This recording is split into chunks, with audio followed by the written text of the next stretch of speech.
Welcome to today's episode of Expert Showcase. Today on the show, we have Nick Gianoulis, and he's going to show you how playing it forward is the best thing to do because fun is good for employees, customers, and the bottom line.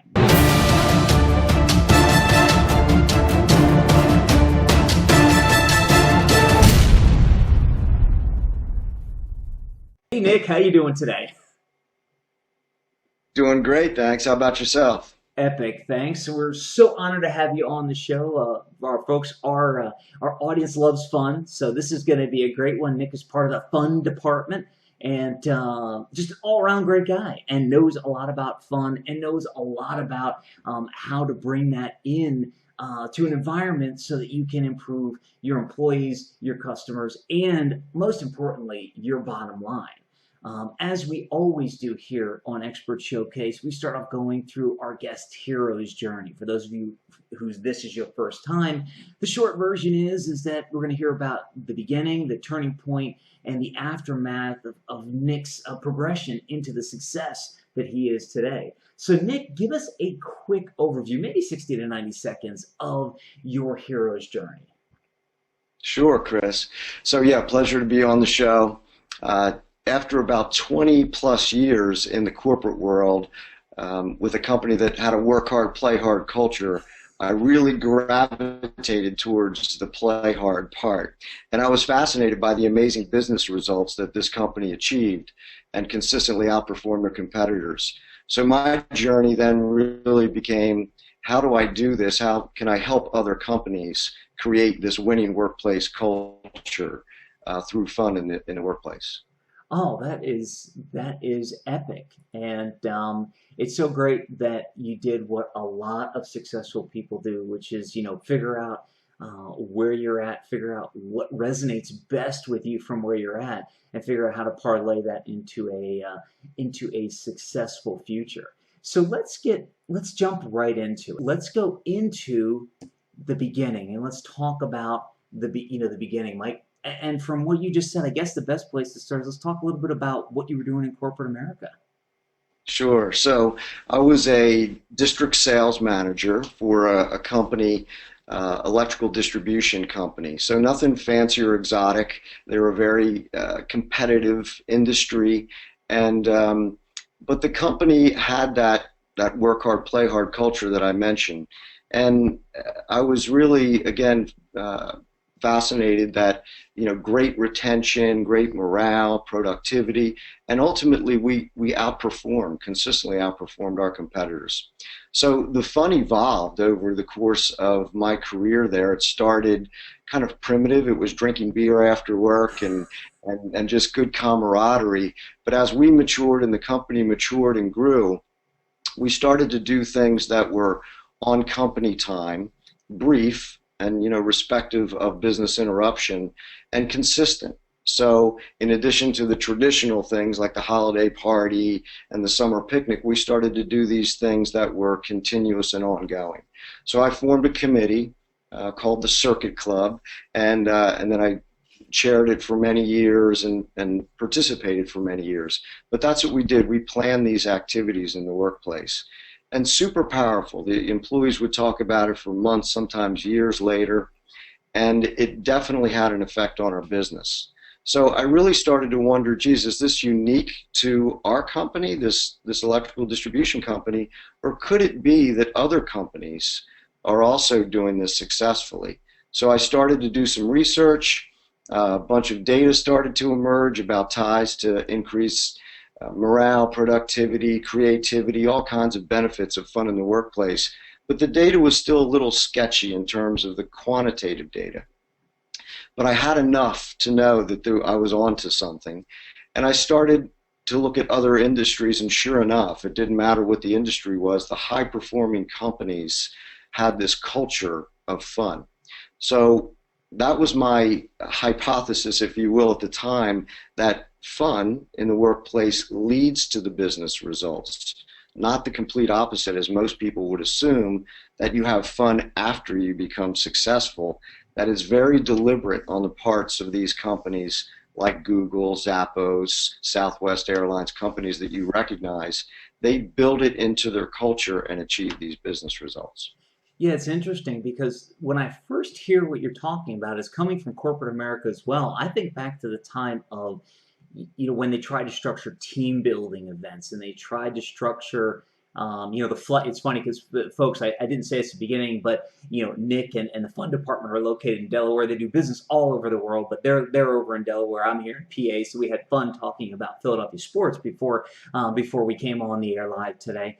And one of the teams we didn't mention was the Flyers, but I remember for years the Flyers went away for this team building retreat to try and build camaraderie. And the funny part is Hextall. I mean, for those of you who know Ron Hextall, shouldn't be surprised by this. He came in this year and said it hasn't been working. We're not going to do it anymore. And I kind of laughed at it. But I think part of the reason, and I'm going to make a statement, and there is a question buried in here. I think part of the reason it doesn't work is because it's not part of the culture. It's let's go team build someplace else, but then you come back to work, and things aren't any different. Yeah, you might be friendlier, but it's not more fun. So when you were in corporate America, did you see that distinction where the companies who made it a part of their culture were better than the companies who just did this team building event thing? Absolutely, because the team building model, in my mind, is really kind of broken, the traditional team building. So it's usually an event that is designed to, motivate, maybe recognize employees, and it really that model is a little broken because you have to think of fun as a process, not an event. And so you wouldn't do one thing in any other part of your business and expect results, right? So having the annual holiday party, well, it may not be a bad idea, but it won't generate a culture that's conducive to producing all these business results that people would like to have. So when it becomes organic, there's a process around doing it, and then it literally becomes natural and organic, not a kind of creepy, let's hold hands, sing Kumbaya, and pretend like we like each other.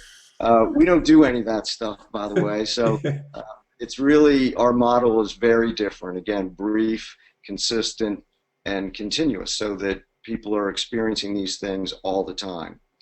Epic. And we've taken. No, I was just going to say in the beginning phase, because a lot of our viewers are in the beginning phase right now, and they sense it, like they sense that a turning point is coming, or they feel that they just feel something's not right. So from your beginning phase, you obviously started to recognize that something was needed, and I think that's what all great entrepreneurs have. They can recognize that something, like the Kevin Spacey commercial for E-Trade now. If anybody's seen it, guys in a shoe store or guys kind of in like a Kohl's department store. They're not a sponsor yet, but they're more than welcome to come on and be a sponsor if they want.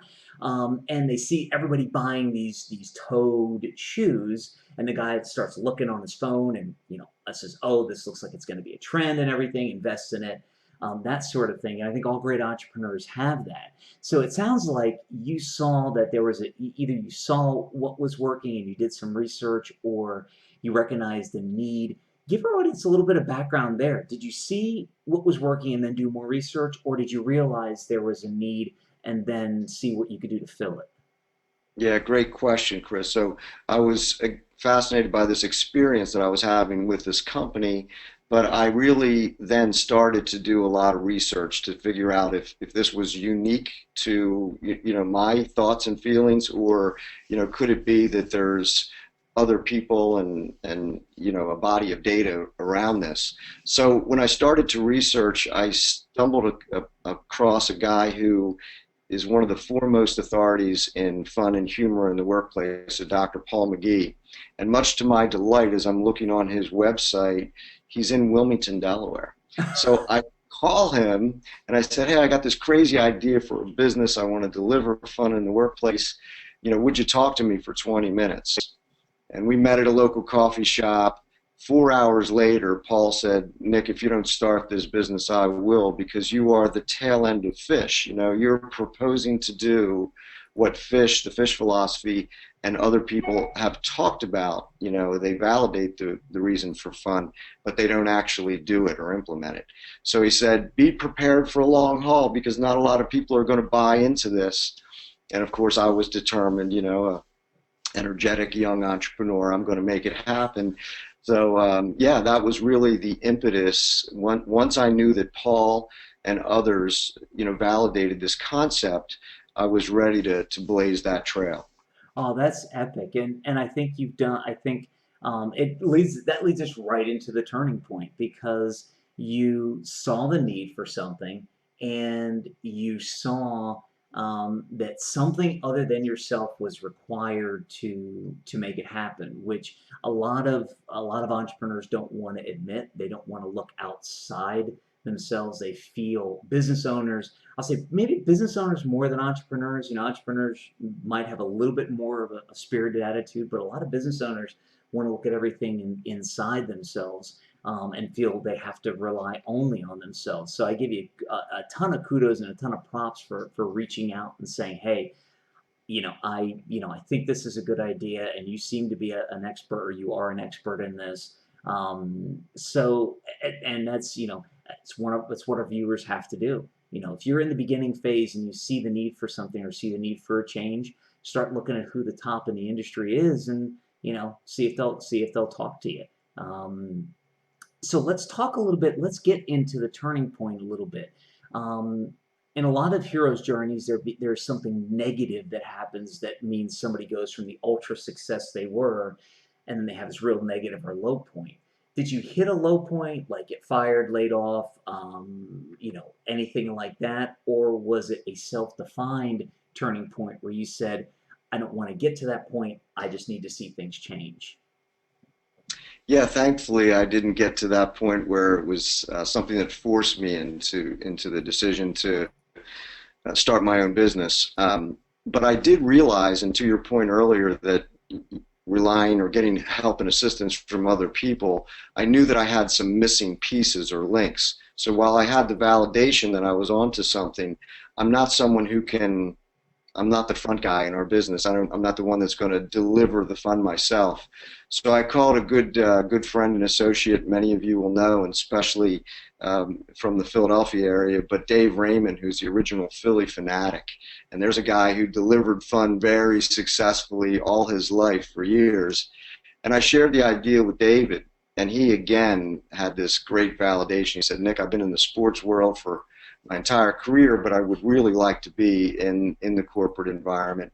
And again, that was another kind of incentive or major milestone for me to continue on with the business. Wow, the Phil Dave. I mean, I'm still in shock and awe because I grew up watching the Philly Fanatic, and this guy. If our viewers have not seen, if you've not heard of the Philly Fanatic, I don't care if you're a sports fan. Just go search it because he is the best mascot that has ever lived. So I'm sorry for interrupting. You were about to tell us you were having this conversation with David, and what was the result of that again? Yeah, so we had several conversations, but immediately he was interested. He really saw that there was a need, and he wanted to diversify his business from the sports and mascot business into the corporate world. And we still had a couple of missing pieces, right? So I had the sales and marketing down, and Dave was going to do the training, and he had the model for the way we wanted to deliver it, but we needed some other people. And there's a great story about Dave and I at a minor league baseball game years ago in Aberdeen, Maryland. And we were talking about the business and watching one of his mascots that he created perform on the third baseline. And we were mildly entertained by the mascot, but I looked down the first baseline and the crowd's going wild. And there's this young guy in cargo shorts and a t-shirt on the top of the dugout, and he's got the crowd going crazy. And I said, "Who is that guy?" And Dave said, "Oh, that's Matt Measley. He's the on-field entertainer here. He's amazing." So I said, "Well, that's the guy we need." So Dave and I approached him after the game. Graduate student at the University of Delaware, had all kinds of offers to do all kinds of things in the sports world and entertainment world, but he chose to come to work with us, thankfully. He's the co-author of the book and my business partner, and an awesome young guy. I'm just laughing because I mean, and I gotta digress for a second because I love Expert Showcase and I love the guests we've had on. We've had Who Wants to Be a Millionaire get winners on. We've had nuclear physicists on. We've had seven-figure business owners on. And now we've got a friend of the original Philly fanatic. I mean, my life almost can't get any better than this, unless my next wife comes on this show. But anyway, that's besides the point. But I'm kind of awestruck and starstruck at this point. I must admit, and that's probably not a good thing for a host to be. But what I want to tell everybody is that you got to listen to this guy. And before I derail this with all the talk about myself, you got to listen to this guy because, and here's why. And I'll interject right in the middle of the turning point. You know, if anybody, like I said before, if anybody knows about fun, it's the original Philly fanatic, and it's you know it's what a lot of fun has been based on in baseball and in a lot of other areas, and you throw on top of that somebody who is smart enough to realize where his strengths lie and that he needs to augment them with other pieces to make it a success, you have a winning combination. And that's why Nick is so effective in what he does. And that's why Nat is so effective in what he does. And that's how you can be so effective in what you do. So, so we were talking about the turning point, and it sounds like the summary of the turning point was, and correct me if I'm wrong on this, you kind of saw this need, you started to reach out to people and realize that this was a great idea, and you were still lucky enough to have your old job, so it wasn't that you were in a position where you were forced to go do this, but you realized that it was something that you should do, and you had two people who were ultra successful in a, I'll say, similar business tell you, look, dude, this is a great idea. Does that kind of summarize where we're at this point? Sure, sure. And we did solicit some help from corporate America. We had tested our idea with some people that we knew in that world to see if it was something that they would be interested in. And we, again, got these kind of glowing reviews and interest. And so it's just another piece of validation along the way. And I would encourage any entrepreneur to do the same because sometimes your ideas are great, but if they don't really play out and you can't monetize them in the real world, then you've got more work to do. So we did all that. I consulted with the experts. I got together, assembled a dynamite team, which is still in place today, 11 years later. And we continue to grow that team, and we have great individuals on it. And again, the validation from the customers themselves, who said, if you start this business, we'll certainly engage your services. Yeah, So epic. that really set us up for to start the business. Yeah, epic. And I love what you said there. You did basically what, in other terms is market research. You said, hey, I've got this idea. And this was right after the turning point. It's kind of like, okay, we're starting to realize this could turn into something. Let's go off and let's spend some time figuring out if it's figuring out what the interest is there, right? Correct. Epic. And then I'm going to guess you took the next step, which is the people who said, yeah, we'll buy. The minute you had something, you went back to them and said, okay, write me a check, right? I mean, Of course, of course. And we spent a lot of time early on designing these programs, and we have a very definite model in science that was created by Dave Raymond originally, and then implemented by Nat Measley, and it's the same model that we follow today. So it's all in our book, Playing It Forward, but we have a very definite process. So it needs to be all inclusive. We need to get everybody involved in the fund. It needs to be non-threatening. Leadership has to buy in. It needs to be on company time. It needs to be consistent. It needs to be brief. So all the things that we have learned along the way that make for a very successful program, and again, make it feel organic within the organization and natural. So we just have developed that over the years. We've delivered more fun in the workplace than anyone in the world. So we've got some expertise at doing this, and now we're playing it forward with our book and teaching people how to do it internally.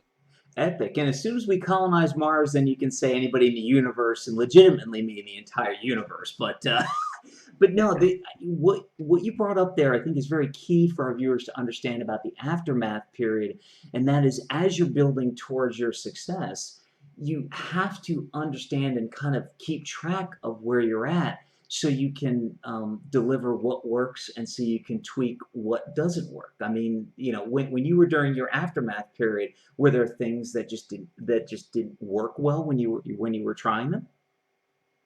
There were things that we tried, and that a couple things that weren't up to our standards. And I will tell you that Dave Raymond is an absolute perfectionist. He is. It's all about timing. It's all about process. It's rehearse, rehearse, rehearse. So you don't get to be the best mascot of all time by winging it. So we had a very rehearsed and pretty elaborate process to deliver this fun. But we certainly did try some things that didn't work early on, quickly moved on, and now we literally have thousands of things that we do in the workplace that we know work in every environment, or we know that work for a certain demographic, or we know that work in a certain time frame. So we have that inventory. We call it our creative inventory, but it's it's after a lot of practice and experience. Well, and I think that's the big key that our viewers should take away from your aftermath period. And maybe I said it a little wrong that it didn't work, but everybody's got to try and experience things because the first time you do something, it's not going to be as good as the second time, or not going to be as good as the third time. There's very few instances where that can happen. I mean, I know what we try and do when we do these videos and when we do the show and we do videos for clients is we use a one-take philosophy where we just kind of keep rolling, and unless there's a major technical issue, it becomes one take, because a lot of times in an environment like this, the first take is the best because it's the raw, it's the natural thing. But in a business like yours, I'm quite sure that you're better now than you were 11 years ago. And you have all of those. So you were talking about demographics. It's like you probably have things that work for maybe the millennials that don't work for baby boomers, or that don't work for Gen Xers.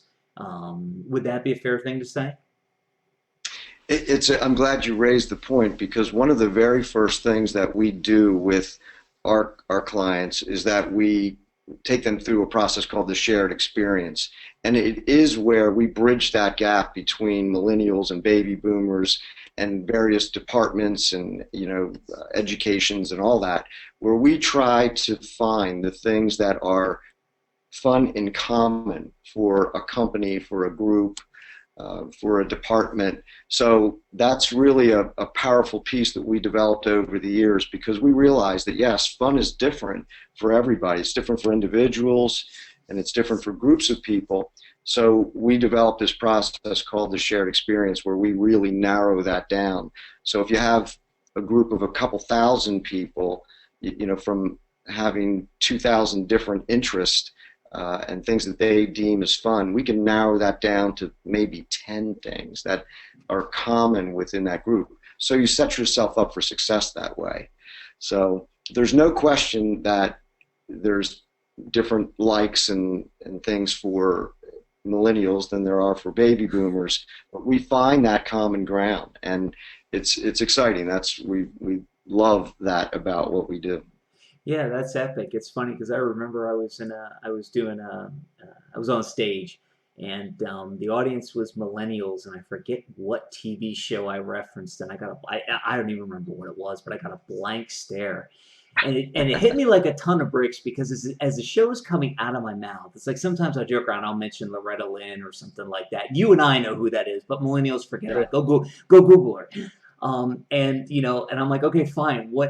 And then I'm asking, of course, the stupid follow-up question that I know the answer to. I'm like, well, what shows do you guys like? And like Game of Thrones, and it's like, well, duh. I mean, hey, every time, even everybody makes mistakes. So, but I guess the point is, and I really love how you talk about that, is the fact that one of the things you've learned from your aftermath period in building a successful business is find the common denominator of your client And when you do, that's where everything starts to germinate from, and starts to grow from. Because, and I'm going to ask you, is that, do you think, and this is the last thing, I think this will be the last question, the aftermath, before we take a quick break.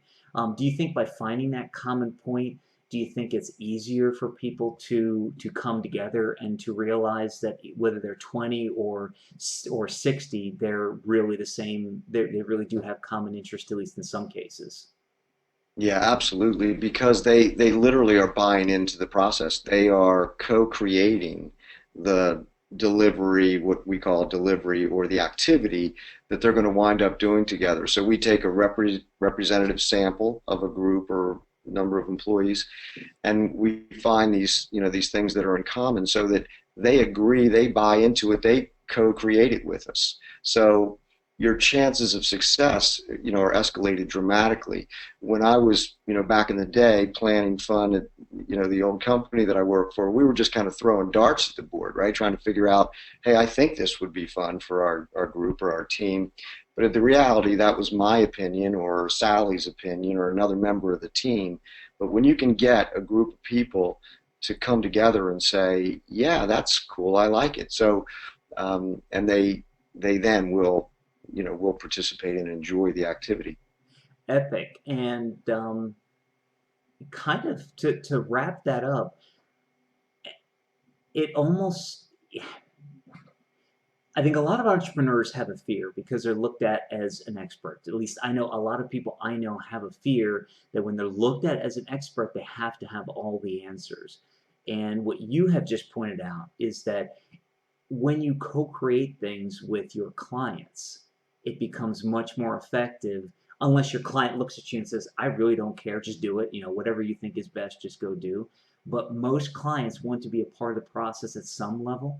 And when they are, they buy in, their people buy in, and everybody has a better time and is more successful. I mean, is that a fair thing to say? For sure, and that's been the natural evolution of our business. So while we have engaged with a lot of customers for the whole length of our existence, 10 plus years, they've been customers and clients, and that business evolves. They're doing more things themselves internally, and some are completely operating on their own, under our brand, the fund department, or maybe another one that they've selected, but we then consult with them and just help them in the process. So it really happens naturally, and when you can get something to fit activities and things that fit within somebody's culture, within their time frame, within their environment, the rate of success goes up dramatically. So we we love when that happens. It's part of our process and part of what we recommend that companies do. Epic. Well, this has been a great first half of the show. Nick's had an incredible journey. He's one of, I'll say, the fortunate ones to be a very successful person in corporate America. Realize that there's something different, and before things turn and change and turn really negative, he created his own turning point, and now in his aftermath is an ultimate success with the fund department. So, folks, stick around. We're going to take a quick break. And when we come back from the break, we're going to dig deeper into playing it forward and really understand, how you can, the whys and the hows and everything behind this. So stick around and we'll be right back. Are you a coach, an author, or a speaker who wants your very own web TV show just like Expert Showcase, only with all your branding around it? Then what you want to do is head on over to VideoContent.Agency, go up to the Work With Us tab, send us your information, let's start a conversation, let's see if we can develop a program around you and your message. And until we see you there, make it an epic day. And welcome back to Expert Showcase. This is the expert focus segment of the show. On today's show, we have Nick Gianoulis, and in this segment, it's going to be all about playing it forward, because fun is good for employees, customers, and your bottom line. Nick, they just got done hearing your great hero's journey. admire. Like I said, if you guys watch it, I get a little starstruck. I mean, I kind of went really off script, even though I never have a script. But it's kind of like I almost went completely off the rails. It's what happens when a born and bred Philly boy realizes the guy standing in front of him was friends with one of the people he grew up loving and watching and going to the games to see. So anyway, I'm still, we shouldn't be in all, but hey, it happens to all of us sometimes. So, but anyway, so without me derailing this episode anymore, let's dive right into it because I know our viewers really want to hear this, especially that whole bottom line thing. It's surprising, Nick. Every time I have a guest on who talks about the bottom line, our views go through the roof. I don't know why that is. It could be because people want to make more money. Um, but anyway, so for this, like I said, for this episode, why don't you just give us a quick overview of what we're talking about here, and then I'll dig a little deeper into it and give the people give our viewers the 3 bullet points, and we'll get rocking and rolling. Great. So my original theory when starting the company was that fun does drive bottom line results. And I'm happy to report after more than a decade that there's a ton of data now that fully supports that theory. I saw it firsthand in my world, in the corporate world, and certainly I see it every day now with companies that embrace this concept and establish this culture of fun. So it does get everybody's attention when you can show bottom line results. Epic. And I also love, when we were prepping for the show, I really love the way Nick talked about data, and it's so great, especially when you're talking about a concept like fun, to have that data behind you to say, you know what, and I'll say, Nick told you so. He'll never say that, but I'll look and say, hey, Nick told you so. But that's the whole point. It's great to have the empirical data behind it. So let's dig in. We're going to talk a little bit today about why having why is the easy part. Really, the tough part is the how-to. Why the traditional team building model is broken, and how to attract and retain the best of the best, especially when it comes to millennials, because folks, they're the ones taking over the world at this point. That's plain and simple. Us old men are going to be out to pasture pretty soon. But anyway, so let's dig right into it. When you say why having fun at work, or why to have fun at work is the easy part, the how-to, you need to learn the how-to. What are we talking about here?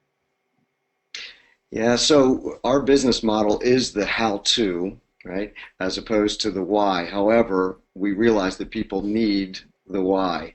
And there's people that have done a really great job of that, and we reference people like Scott Christopher, the Levity Effect, spent years and years researching and capturing all the results about how companies who implement fun achieve these great business results. Harvard Business Review, I can cite all kinds of studies that indicate that. But Scott Christopher told me that, when he's doing a keynote, people run up to him afterwards and say, oh my God, I'm ready, I want to do this for my business, it makes so much sense, how do I do it?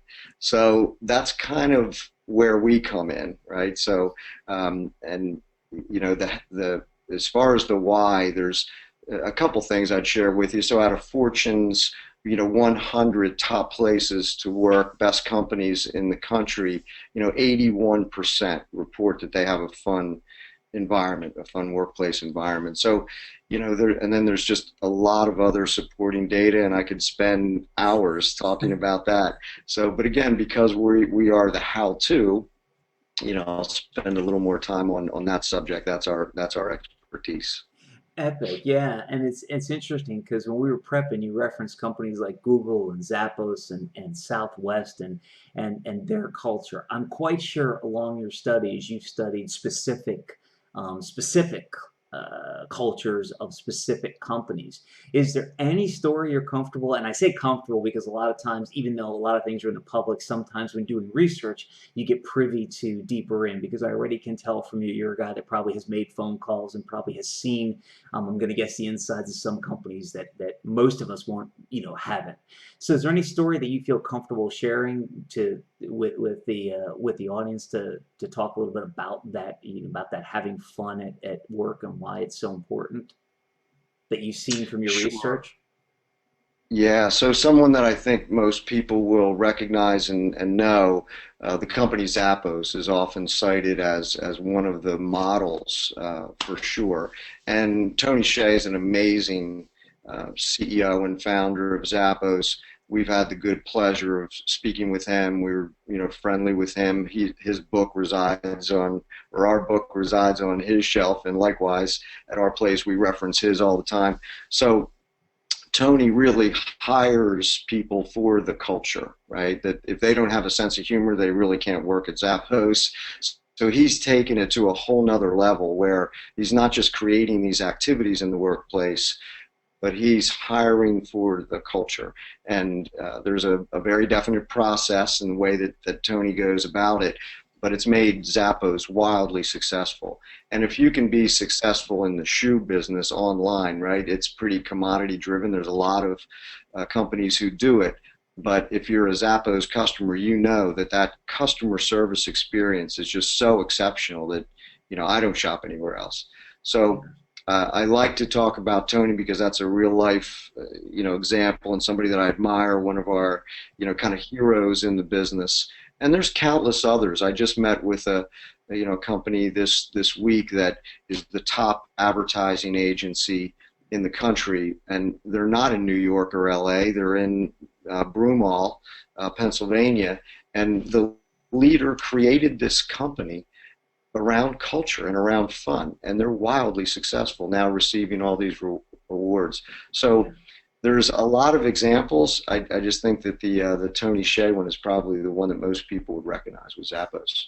Well, and it's interesting because to kind of summarize the why piece of this segment and then to move a little bit more into how to, because I would love, I'm going to summarize it and I'm going to preface it by saying once I'm done summarizing, it would be great if you could give our audience at least one tip on maybe how to start building this fun culture.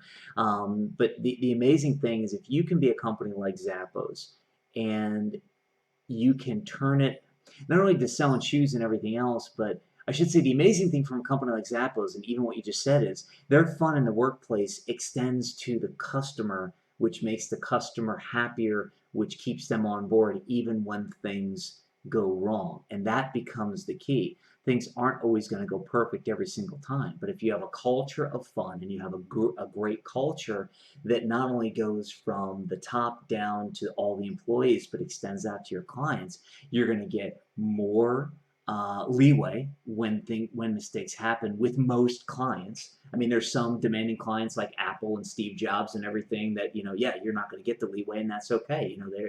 That is that clientele. But most clients, if you have established that if you establish this great culture and you've treated them well, they're going to give you more leeway. And that for me is that other than my employees, that is the reason why I love to create a fun culture at work, because I want to know that when we make a mistake, because we're all humans, that our clients are going to go, hey, you've treated us right. You've been, we enjoy working with you. Just don't do this thing again, but we'll give you a break. So back to you, because this is your episode, not mine. Fact of the matter is I'm quite sure everybody would love a tip or a trick on how to start having fun at work and how to maybe even get started.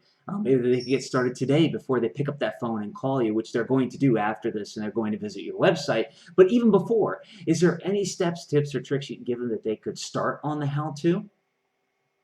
Sure. So the shared experience that I referenced earlier is really a great place to start, and it's a fun exercise that you can do in any size office, from two people to 2,000. We've done it successfully in all size groups. So that's part, in our book, and I can, speak more about that. But really, the other tip that I would really tell people is keep it simple. That fun is, it doesn't have to be this big production thing. We're usually talking people off the ledge. They want to buy everybody iPads and do all that. That's not really what makes it successful. It's these little organic things that happen every day. So here's a good tip for you, because we refer people to this site. It's holidayinsights.com. holidayinsights.com. And for just about every day of the week, there is a holiday associated with it. So, look at holiday insights. And a couple of weeks ago, I was in front of a crowd, and it would happen to be, National Left-Handers Day. So, a company said, "Hey, let's just have everybody in the company for the day use their opposite hand." Or National Smile Week, and one company was counting the amount of smiles of employees, and somebody won some little trophy at the end. So these are things that you can do very easy, very simple. They're the things that we recommend. Videos are fantastic, right? Use a video before you start a meeting. They're quick, they're free, they're great. You don't have to facilitate, you just push the button, right? And the video kind of inspires the mood or sets you up for a successful, productive meeting. So there's all kinds of things, and again, we have thousands, so I won't go too deep into it, but my tip would be keep it simple and brief, right? So our sweet spot is anywhere from 5 minutes to 30 minutes. Sometimes we go as long as an hour, hour and a half. But what we recommend to companies is to do things brief, respective of business interruption, easy to implement. We've got tons of things. We can send you fun in a box. We have fun in a box with the instructions, the props, everything. So we've kind of got it down. Fun in a box. I like that. I must admit, maybe for our audience that might have some other connotations, but that's a whole different topic, a whole different show. But fun in a box sounds like a blast.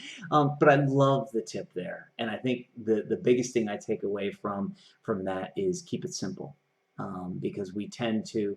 I know sometimes I do, and a lot of people do, tend to overcomplicate things and overthink things, and we think we know what'll make people happy. It's like, there's a as a quick digression, there's some research that has been done recently to show that you can put a cardboard box and an iPad in front of a child, and they will almost always gravitate towards the cardboard box and have fun. And people are looking, going, "Geez, I bought them all these toys," and it's like, sometimes the simple solution is the best. And when it comes to fun, it is, because you don't. I mean, this is your topic, but I would guess you don't want to have to think about how much, because thinking isn't really fun for a lot of people, and really trying to figure things out, like, okay, how can I make this and how can I do all this? And for your employees, if they're having to work at figuring out what the fun is supposed to be about, it's not going to be as much fun. So I love the concept of keeping it simple. And the best news, if you want to keep it simple, at the end we're going to give you a way to get in touch with Nick, his partner Nat, and the fun department. Just stick around to get all that information, and you can reach out and get fun in a box. I might be ordering up some fun in a box as well, but that's besides the point. So anyway, before I completely derail this, let's talk about traditional team building model. And in prep for the show, this piece is all about why it's broken. I guess let's get straight to the point. Why is that traditional team model broken? So traditional team building is generally long, it's generally expensive, and it's generally an event. It's one thing that people are banking on to change culture or motivate employees or recognize employees. And the simple fact is that it's not an event, it's a process that, just like any other part of your business, if you want to instill fun as part of your culture, it takes time and it's repetition. So that traditional model of some big expensive event is broken. And nationally, there's statistics that support it. So the traditional holiday party and summer picnic, especially on weekends, are not well attended, right? So employees feel it's more obligatory to go to those. And companies spend a fortune. So the average holiday party is well over 20 grand. And we tell people, geez, for half of that price, we can do things 12 times a year for you at your company that will produce a much better result. So, again, the fact is that employees don't recognize these events, those traditional team building events, as fun. They're a little bit, feel like they're creepy. Sometimes when we walk into a new business and somebody mentions the word team building, you can see people's eyes roll and they get all, wigged out, and they're anticipating, trust falls and invading their personal space and holding hands and singing Kumbaya, and it just doesn't work. So everything that we design is fast, engaging, right? That it's, we want people to be, active, engaging, um, and brief, just so that it's kind of, hey, a break, it's like a little recess, and then you move on. You get back to work, you're more energized, you're ready to go. So I tell people, don't bank on these single events. They really are expensive and don't really produce the result that people are looking for. And do you think maybe these events are leftovers from when, Fortune 500, Fortune 100 companies did them and people liked them because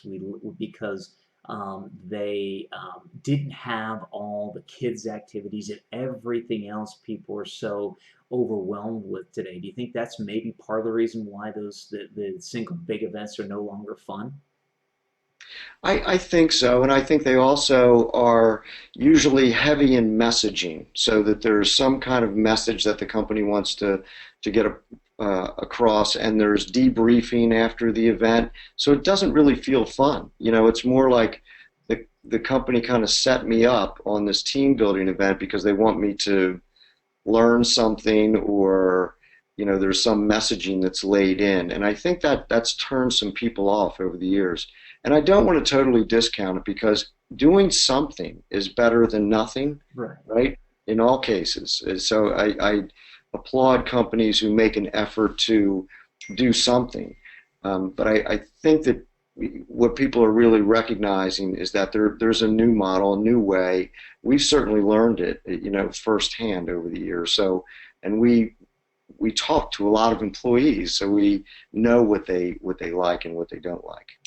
Yeah, definitely. And do you think maybe that, other than it being, I'll say, an old guard type of thing, and like you said, I fully admit and agree that doing something is better than doing nothing. If you're doing nothing right now, I'd recommend you just reach out to Nick and to Nat in the fun department to get it started right.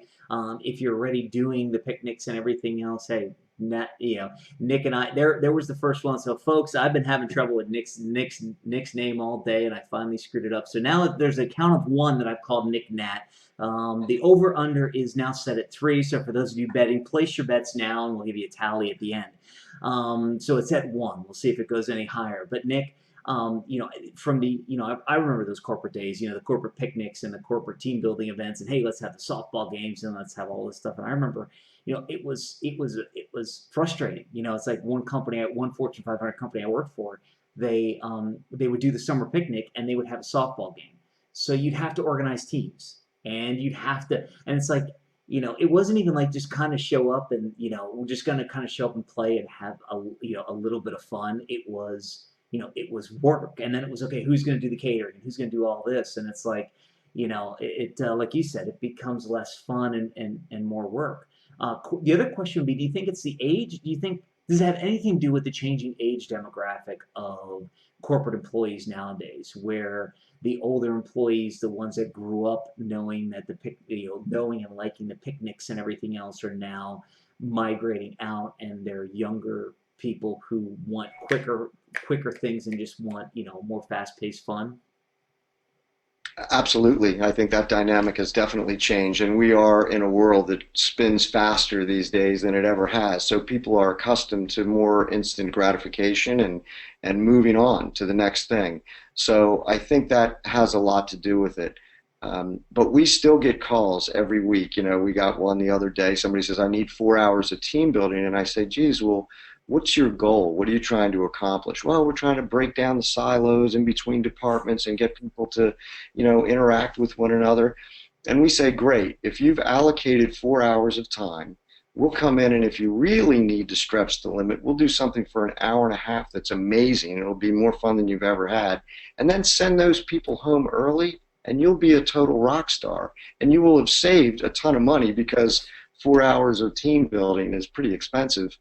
And I also say there's a law of diminishing returns, right? So if you've ever had a massage for 4 hours, or have you seen a comedian for 4 hours, right? Like, it's just after an hour, it's really not that great. There's a law of diminishing returns. So Yeah. again, just another argument for this brief model. And you're right that the generations and just the way of the world today. It's just everything's moving much faster.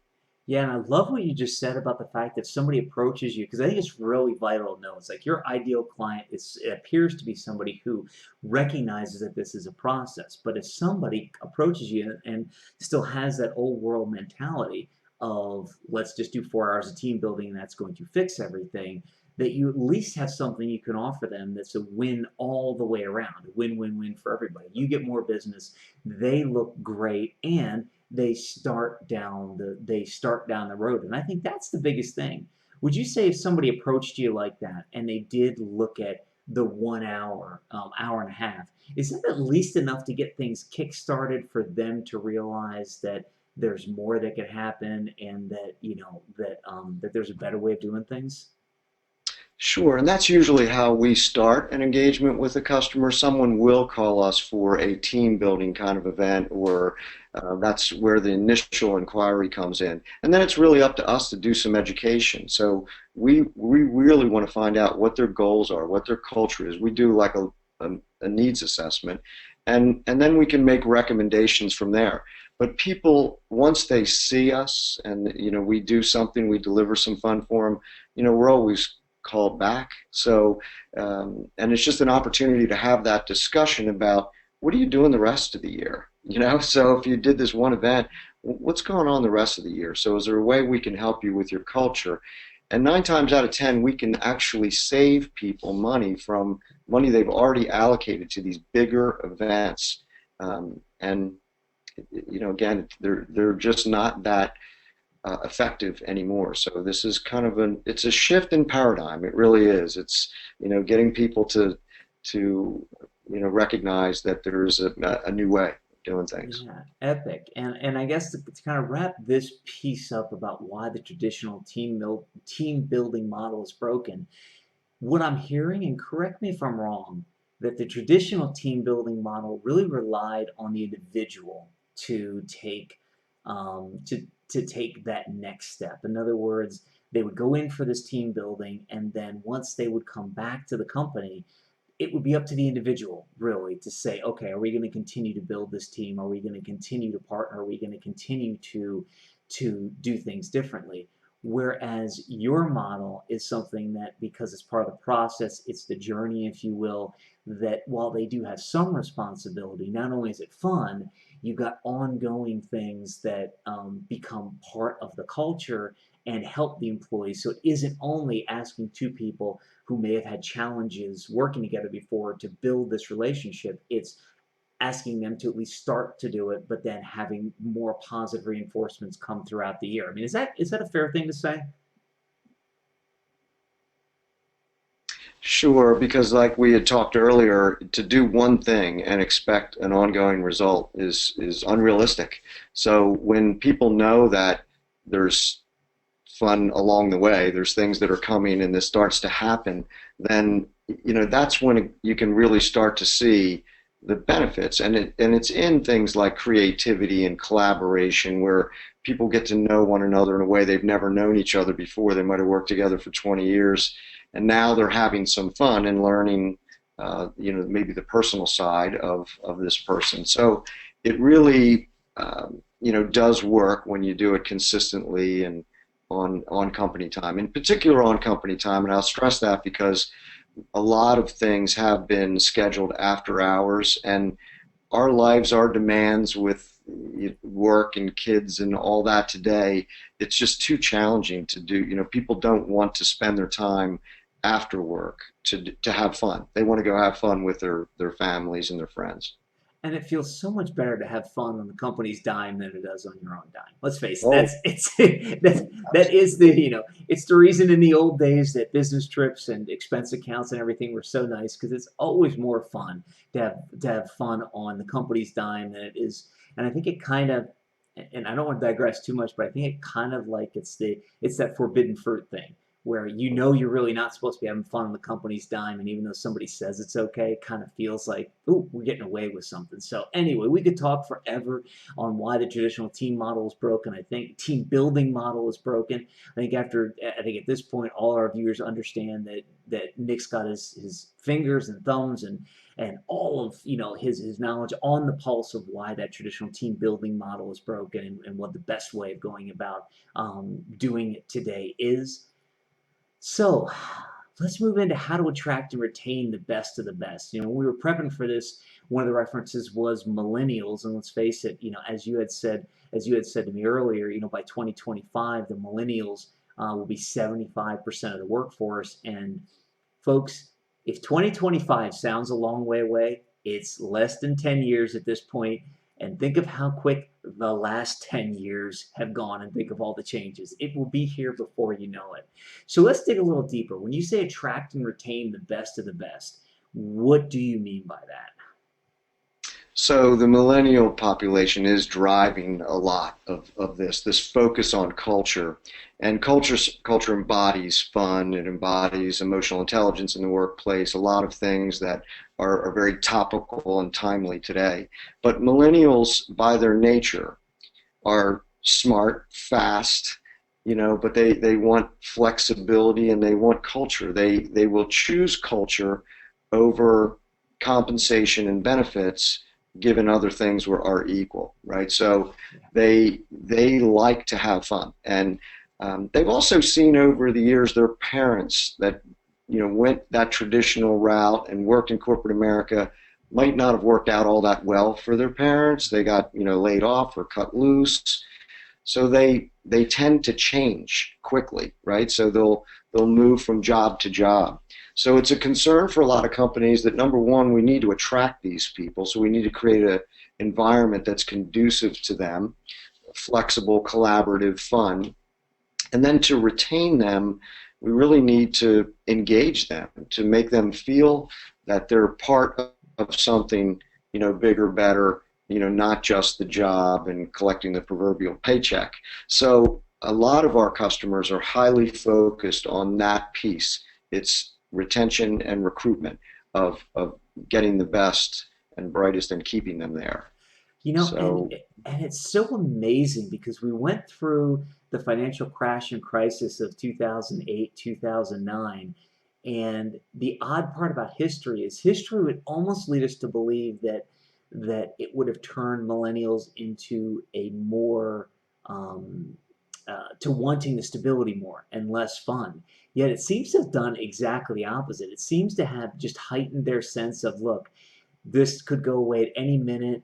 I'm not really overly concerned about the money because I could always, shack up with three of my friends and eat ramen noodles. I mean, it's kind of an extension of the college life, so to speak. I mean, eating ramen noodles every night. But that, life is so short, and there was nothing they could have done about the financial crisis. And, so why sit there and worry about the big check and be really grumpy and upset when you're at a job? Why not have fun? Because if it's going to come and you're going to lose everything anyway, then at least you had fun doing it, right? yeah, yeah, and we have quite a few millennials that work in our company, and I love them because they are wicked smart, wicked fast, and I see how they work. It's different, and we do have that collaborative, fun space, obviously that we work within. So it's an exciting time. I really do. I think it's a win-win for the companies and the employees because there's no downside to having fun or changing your culture in a positive way. There's absolutely no downside. It can only be beneficial. So I see this revolution coming, and it really is a bit of a revolution, but in the best sense of the word because it truly is a win-win. Yeah, that's epic. And folks, if you haven't watched the whole episode, you've got to go back and watch Nick's hero's journey, because you'll get a greater understanding and greater appreciation for why when Nick says there's a revolution coming, he knows because he's seen things before. He's been on the bleeding edge of things before. He's an innovator. He's, a I'm trying to think of a better word, but I'll say an innovator and just I don't want to say a future seer because that sounds way too woo-foo and that sounds way too ethereal. But fact of the matter is that Nick looks at the trends and can spot things like this. So it's something that's why you got to listen to him. The other thing I love that I just heard and just found out is the fact that, as they used to say in the old Hair Club for Men days, he's not only the president, he's a client, meaning he's got millennials working for him. So he's smart enough to say, look, if we're going to appeal to this, let's get them on board and have them be a part of this so we can keep up with everything. And I would ask you that. I mean, do you find that having them on board?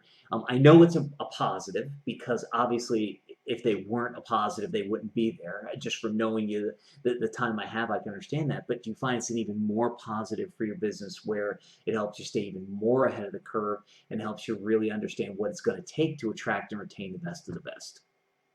Yeah, we definitely see that as the case. We hire directly out of the leadership curriculum at local university, and we teach a graduate level course there, the fund department, and the gentleman who heads up that department kind of feeds us the best of the best in this leadership group.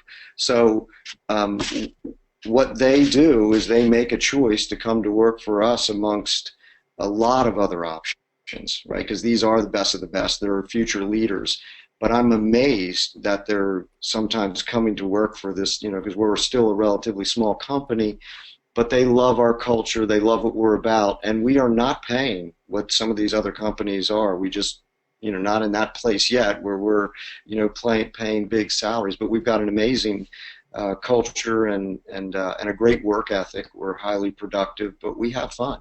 So I'm seeing it firsthand for sure that the people that work with us are, amazing, very, very smart, very driven, very passionate.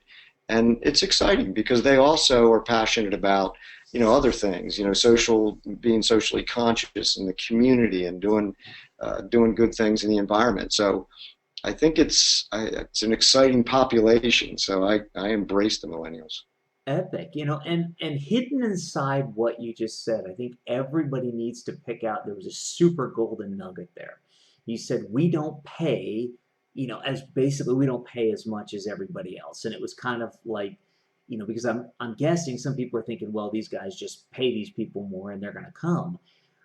You treat people, I'm going to assume you treat people fair and they're making a fair wage and everything, so it's not like the old days of of basically where the employer made all the money and the employees made nothing, which was why unions were formed.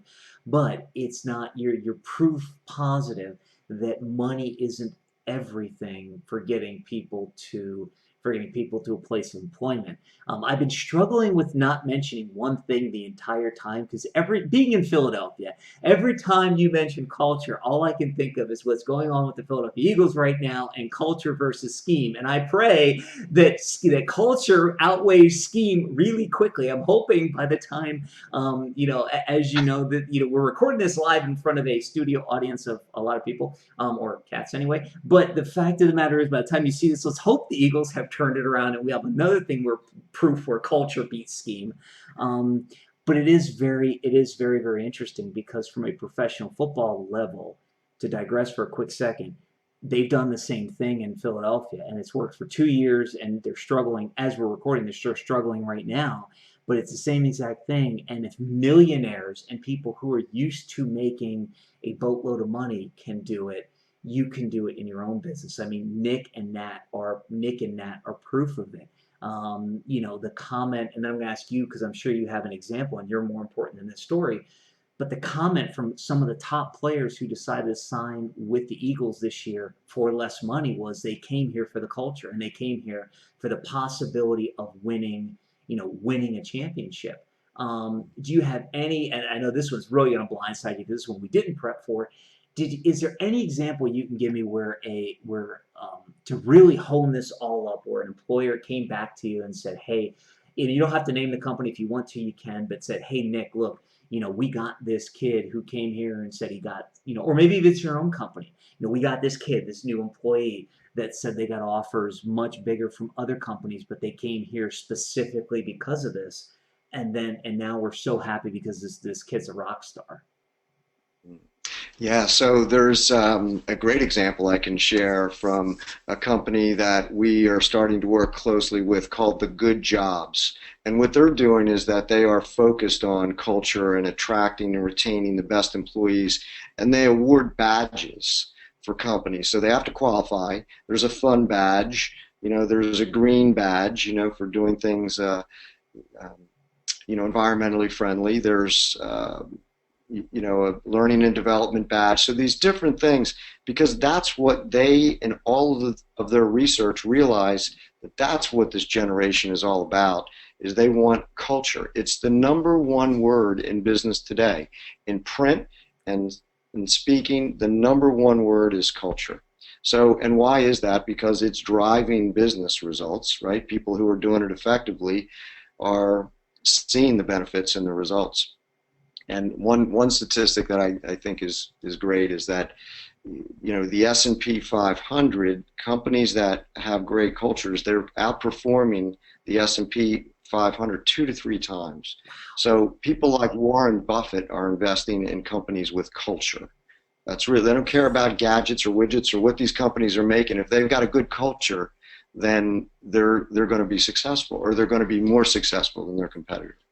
So again, good question, and culture will win at the end of the day.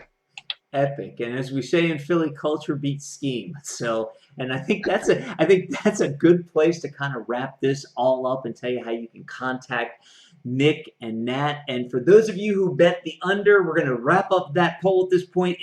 You win for betting the under. I have no clue what you won. I'm hoping you made a bet amongst yourselves. So thank goodness I got through this and referred to Nick only as Nat once. Thank you. Thank you. I think I might be getting better.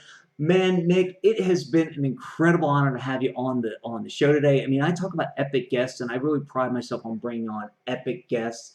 And you are, and it's funny, you're so epic at everything you've talked today. I'm kind of speechless, and this is where I've got to think of a new word for uber epic. I mean, maybe that is the word, but man, you just shared so much knowledge, and I love the fact that you, in your hero's journey, you looked at what was going to happen and made the changes and were on the bleeding edge of thing and had the courage to do it. That's what makes an innovator. That's what makes a successful person. If you're just tuning in right now, go watch Nick's hero's journey, because you're going to get a lot out of it.